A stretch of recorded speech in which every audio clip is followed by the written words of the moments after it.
Well, next it's my special privilege to present Sophie's very own consummate leader, Dr. Jean Breny, your Sophie 2019-2020 Sophie President.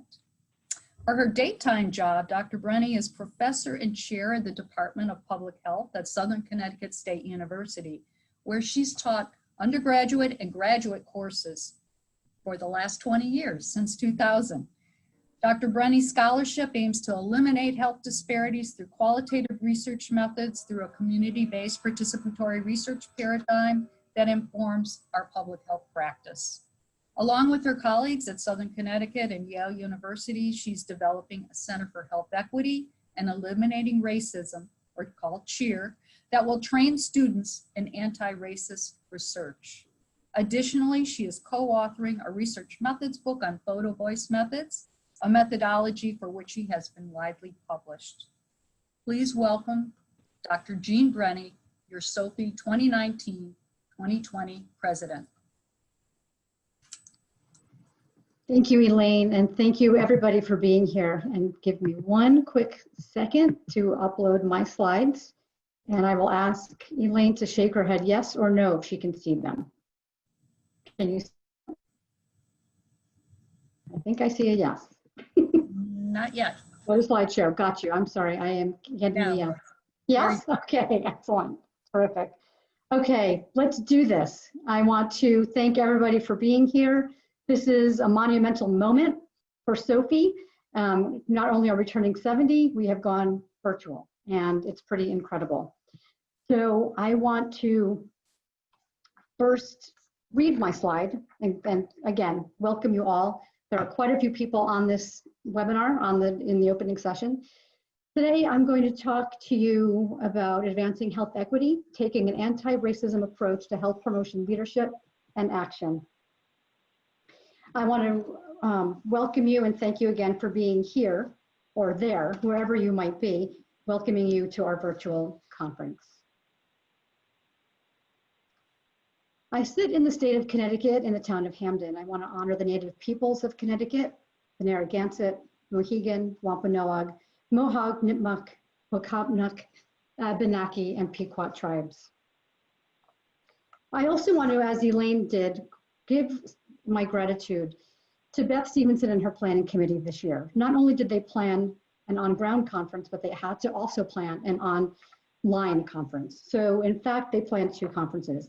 They did an excellent job doing this, and I'm so appreciative of all the work that they did in order for us to go virtual with you today. I also want to give a huge round of virtual applause to the Sophie staff. They are a tremendous team, and what they have done to get our conference online in the past week is really nothing short of a miracle. Finally, I want to thank my little home audience that you can't see, but are here with me. Students, colleagues, Dr. Deborah Ziske is here, and my dean, Dr. Sandra Ballmer, and 2 of our students are in my home practicing social distancing by sitting all around the living room and dining room. I'm so grateful that they're here. I also want to give a virtual applause. If I was there with you in person, I would ask all the first-time attendees and all of the students to stand and be applauded. We're so here and happy that you've joined us today and this week. Please know we're thrilled about it, and we hope that this is your moment, that you find something to really grab onto with Sophie and find that Sophie is your forever professional home. I'd also like to acknowledge the emeritus members, the ones who've come before us, who continue to come to Sophie and support us. I've appreciated everything you've done, and I hope you're proud of those of us coming behind you. Also on this slide are hashtags for the conference. If you're a social media ambassador or just a social media hack, feel free to use these hashtags. And I'd like to tell you a little bit about my past year as president before I get into the meat of my talk. When I first became president, I'll tell you I had something in mind very different from what we're doing today in this week. But if we know one thing as health educators is that we need to be prepared and flexible. And having you all here today with us is remarkable. I'm so proud to be a part of our first, hopefully not, last virtual meeting, as well as celebrating Sophie's 70th anniversary. And what a year it has been for me. It's been an incredible journey this year as Sophie president. It's been more incredible than I ever imagined. I guess I didn't really know what to expect until it started happening. Among the highlights was started last year at our conference in Salt Lake City when I shared the stage with Tony Iton from the California Endowment Foundation. I also was able to do webinars for our chapters in Texas and North Carolina. And I was able to visit in person our chapter in the Great Lakes chapter in Detroit, Michigan, and had so much fun reconnecting with Renelle Brew, one of our former student I had 20 years ago. I was also able to attend the Advocacy Summit and meet a bunch of folks, new students there, new members there, as well as having dinner with one of my all-time heroes, Dr. Kamala Jones, and very recently being able to give an award that you'll hear later in the week to our future vice president and eventual president, Stacey Abrams. Throughout the year, I used the metaphor of a journey to describe our work towards health equity. And I borrowed that metaphor from one of another favorite hero that I have, and her book, Becoming by Michelle Obama. The quote is this: for me, becoming isn't about arriving somewhere or achieving a certain aim. I see it instead as forward motion, a means of evolving, a way to reach continuously toward a better self. The journey doesn't end. And I find that incredibly true as I think about my journey to becoming Sophie president, as well as our journey towards health equity, which I'll get to in a moment. So just a brief tale about how I got here. Like many of you, I started as a master's student. For me, it was San Jose State University.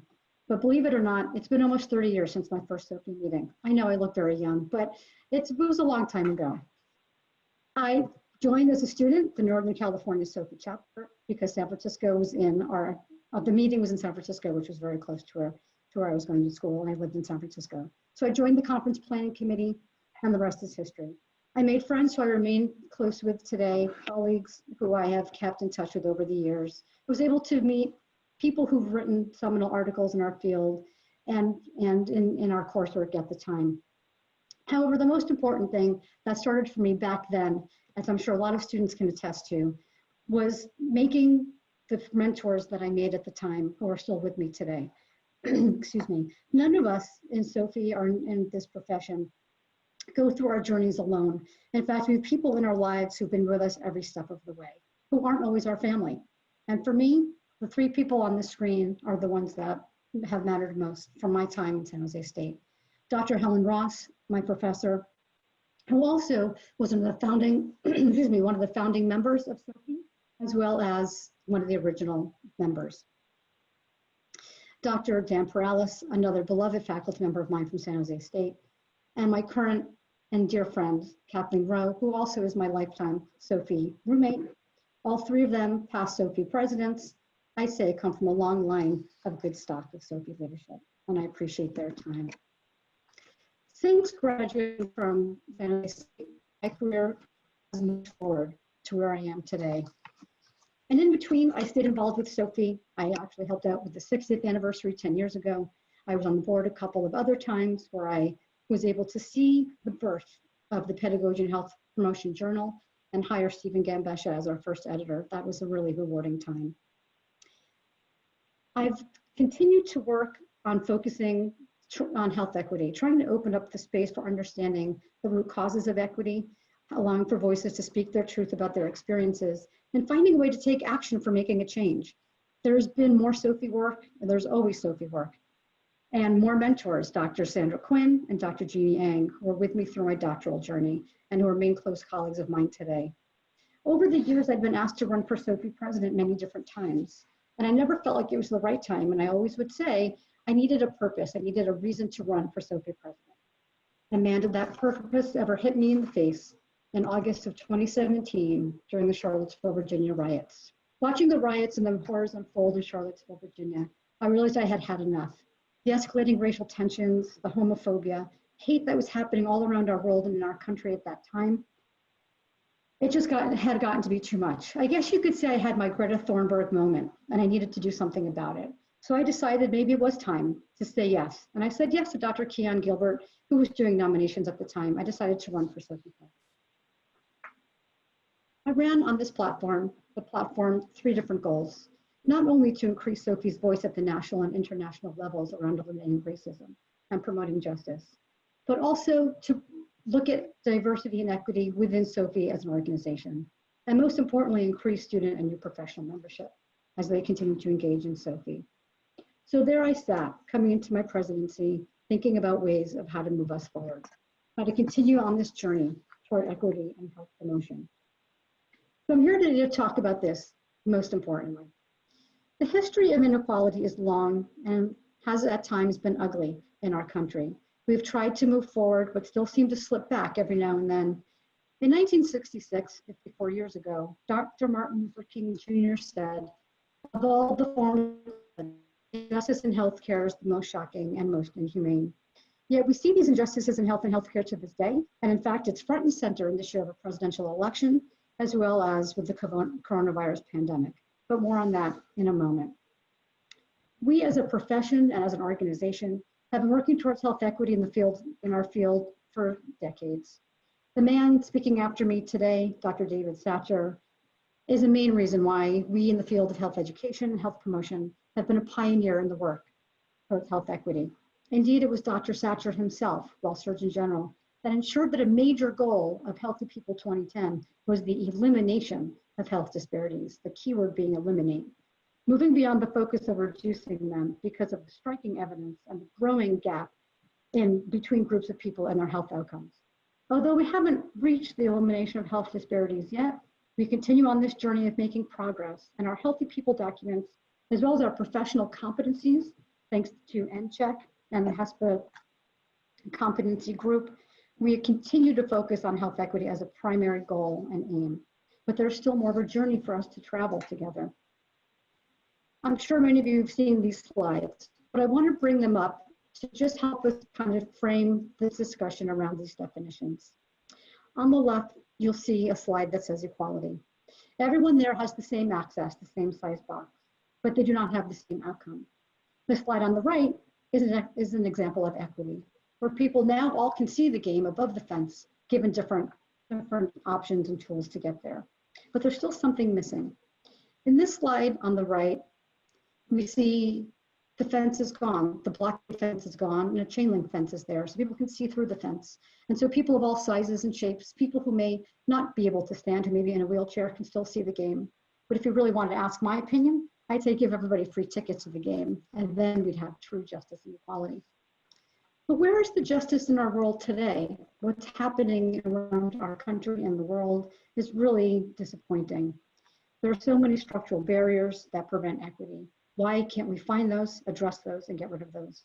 These are two recent headlines that have come out just this week around the coronavirus. And the number of headlines I could have posted are endless. The disparities in health, in equity, and access. What are people doing who are asked to stay home from work, who aren't getting paid? What are kids doing who are going to a public school, who maybe their teachers are not as apt and able to teach them online as the kids? I'm hearing stories, as you probably heard this week as well. So there's something else going on. As we try to make strides moving forward, we realize there's something in the way of progress, something in the way of creating justice for all, and for people to live their lives safely and equally. And I'm here to talk about that one thing today, being racism.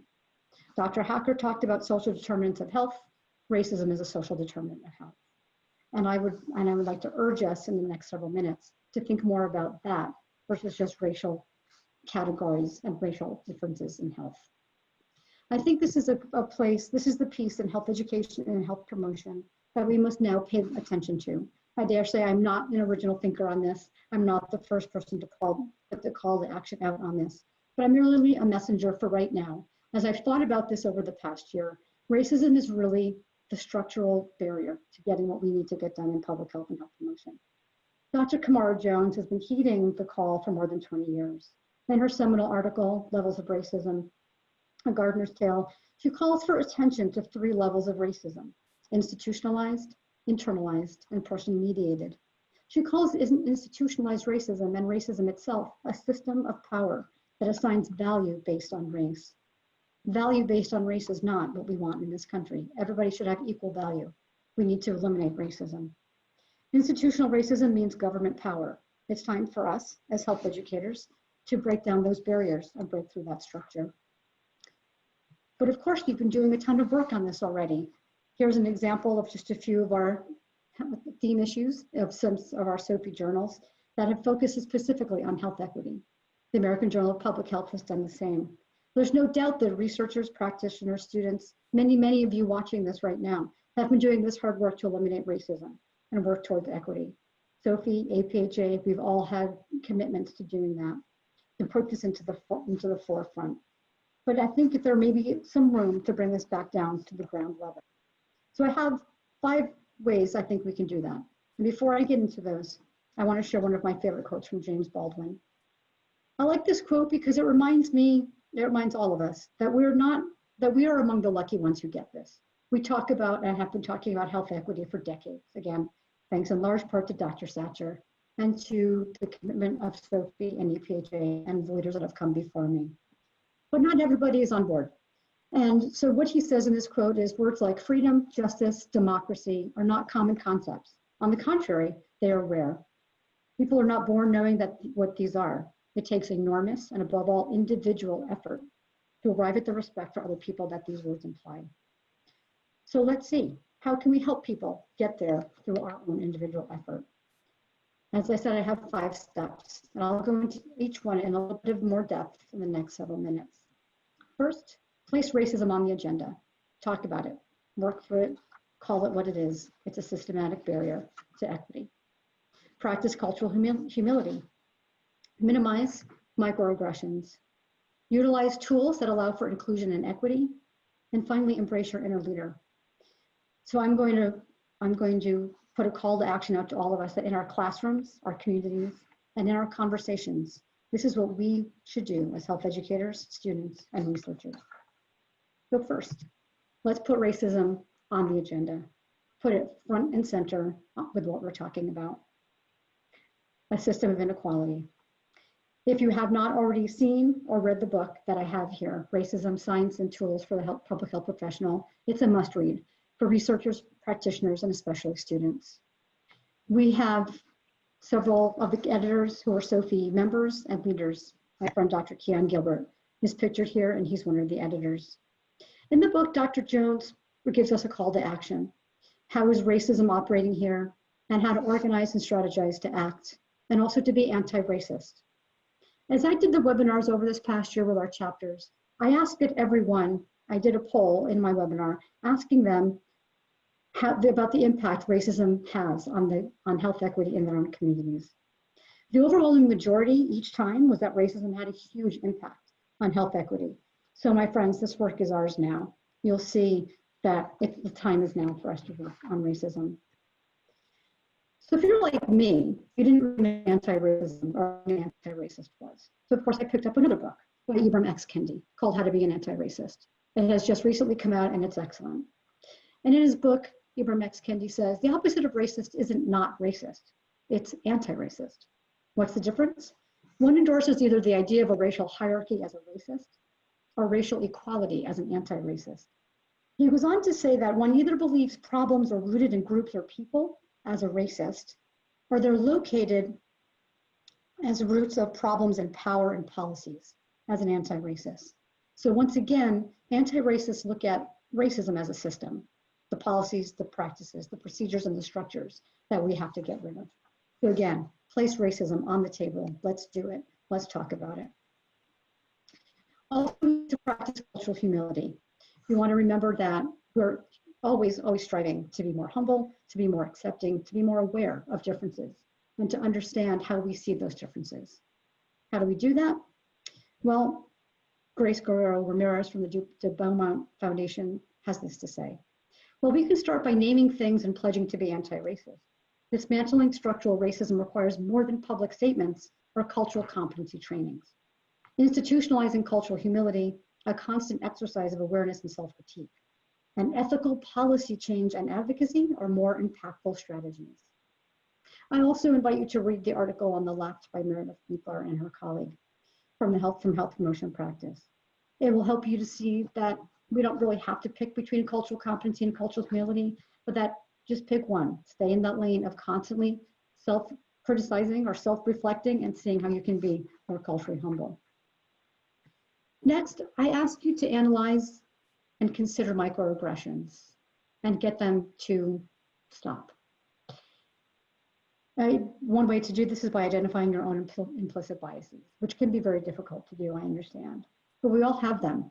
We all have things that make us react, that make us respond. We may say things we don't really mean. What we want you to invite you to do is to understand there's impact versus intent. And as an ally, which I'll get to in a second, you want to call people out sometimes on their impact, to let them know the impact they're having on people. If you have privilege, own it. As a white woman from a middle-class background living in the Northeastern United States, I have a lot of white privilege. I own it. Try to compartmentalize it.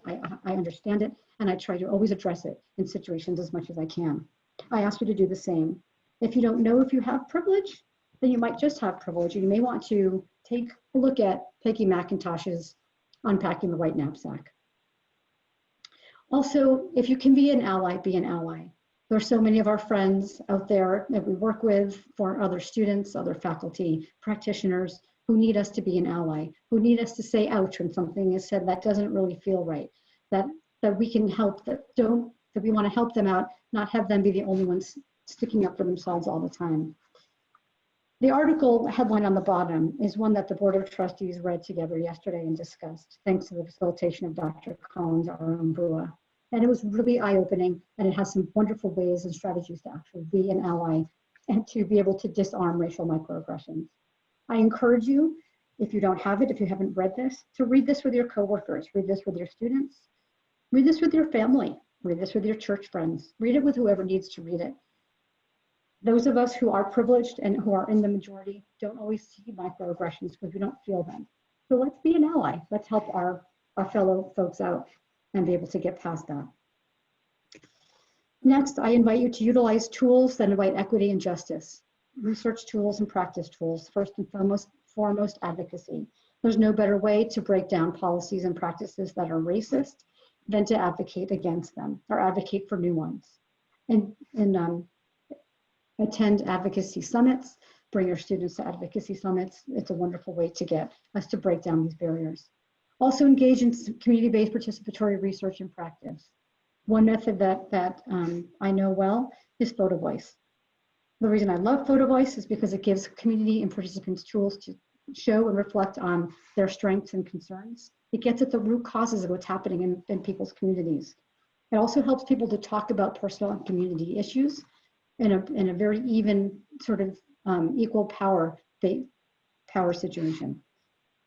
It also helps us to get messages to policymakers for change. And one example, I will be very brief with you here, because this is a long story.